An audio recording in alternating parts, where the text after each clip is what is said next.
Shalom, bien-aimés de Dieu, je vous salue dans le nom de Jésus, notre Seigneur et Sauveur. Aujourd'hui, vendredi 7 juillet 2023, nous avons la grâce, mon frère et ma sœur, d'être comptés parmi les vivants. Et cela, c'était pas par notre force que nous nous sommes réveillés ce matin, mais c'est par la grâce de Dieu. Le Seigneur nous a encore prêté son souffle et nous devons nous en réjouir. Mon frère, quel privilège, ma sœur, quel privilège pour toi et moi de pouvoir respirer, bouger et nous dire aujourd'hui le Seigneur nous accorde encore, la journée. Et nous voulons nous baser sur la parole de Dieu pour diriger cette journée. Et nous allons, bien-aimés de Dieu, nous baser sur une situation qui a permis à Jésus d'enseigner à ses disciples dans Marc chapitre 11. Marc chapitre 11, la Bible dit qu'un jour Jésus a maudit un figuier et le lendemain, en passant, les disciples ont vu le figuier sécher jusqu'aux racines, dans le verset 20.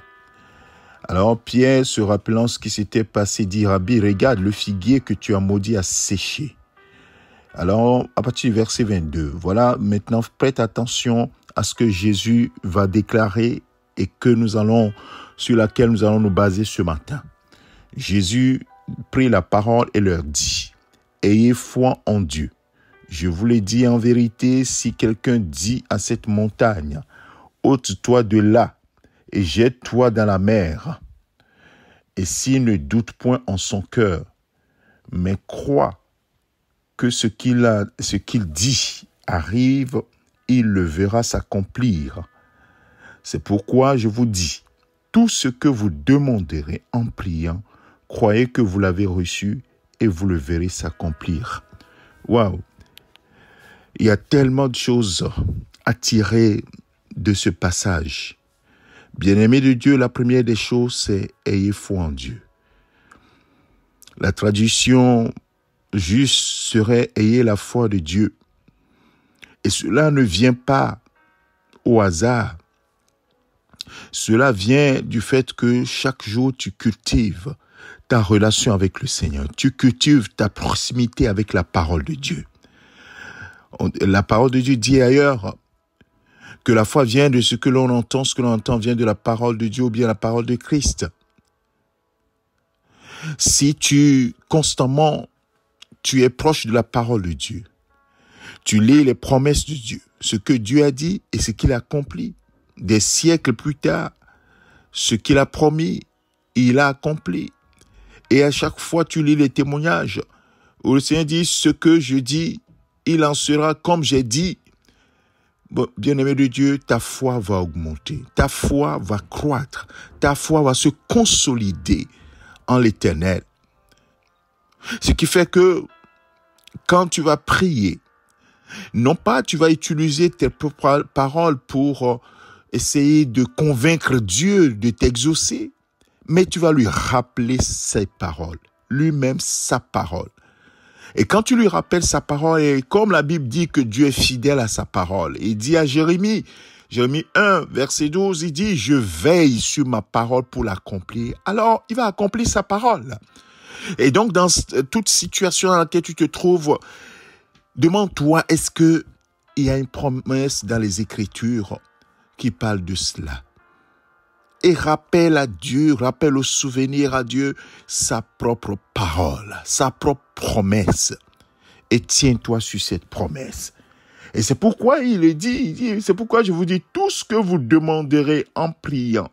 Parce qu'il ne s'attend pas que nous prions juste en l'air, mais que nous puissions prier en tenant compte de ses promesses et en présentant nos besoins à Dieu. Tout ce que vous demanderez en priant, croyez que vous l'avez reçu et vous le verrez s'accomplir. Une autre notion, c'est le doute. Il dit, s'il ne doute point dans son cœur, il dit, je vous ai dit en vérité, verset 23, si quelqu'un dit à cette montagne, ôte-toi de là, jette-toi dans la mer, et s'il ne doute point en son cœur, mais croit que ce qu'il dit arrive, il verra s'accomplir. Ça, c'est la foi. Ça, c'est la foi. Le doute est le contraire de la foi. Et donc, si la personne dit à la montagne, ôte-toi, jette-toi là, et ne doute point dans son cœur, mais crois que ce qu'il a dit s'accomplit et verra s'accomplir. C'est clairement la foi. Si tu as la foi, tu diras à la montagne de se déplacer, elle se déplacera. Est-ce que ce matin, quelqu'un veut dire à la montagne qui est dans sa vie, à la montagne qui est devant lui, déplace-toi, jette-toi dans la mer, ou bien déplace-toi, je te chasse de devant moi, sans douter, et cela s'accomplira. Mon frère, ça paraît simple, mais c'est la vérité. Regarde Jésus devant le tombeau de Lazare. Lazare sort, il parle aux morts. Jésus dit aux morts, lève-toi, sors du tombeau. Et le mort est sorti, la Bible dit. Oh, quelle grâce. Bien-aimé, médite ces paroles. Il y a encore d'autres choses à dire, mais je vais m'arrêter là. 2 choses. Demande, ou bien appuie-toi sur la parole de Dieu pour consolider ta foi. 2e chose, ne doute point. Ne doute point et appuie-toi sur les promesses de Dieu. Et tu verras des grands changements dans tes prières, dans l'exaucement de tes prières. Amen. Seigneur, notre Dieu, notre Père, ce matin encore, tu nous as exhortés à te faire confiance, à cultiver notre foi. Or, sans la foi, il est impossible d'être agréable à toi, Seigneur. La Bible nous dit dans Hébreux 11:6. Et nous voulons, comme nous voulons te plaire, nous voulons, Seigneur, que tu nous exauces.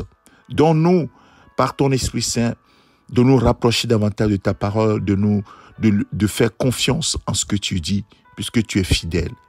Que cela soit notre force chaque jour, Seigneur. Aide-nous à avoir confiance en toi, en ta parole, et à croire que ce que tu as dit, tu le fais toujours. Béni sois-tu, toi, notre Père céleste, que toute la gloire te revienne, toi qui accomplis, même au-delà de ce que nous demandons, fais-le dans notre cœur, dans notre vie, ce matin, dans la vie de mon frère et de ma sœur, au nom de Jésus-Christ. Amen. Mon frère, ma sœur, que la paix du Seigneur soit avec toi. N'oublie pas, ne doute point, cultive ta foi, et il en sera toujours comme Dieu a dit. Appuie-toi sur ses promesses. C'est ton serviteur, le pasteur Alexandre. Amen. Excellente journée.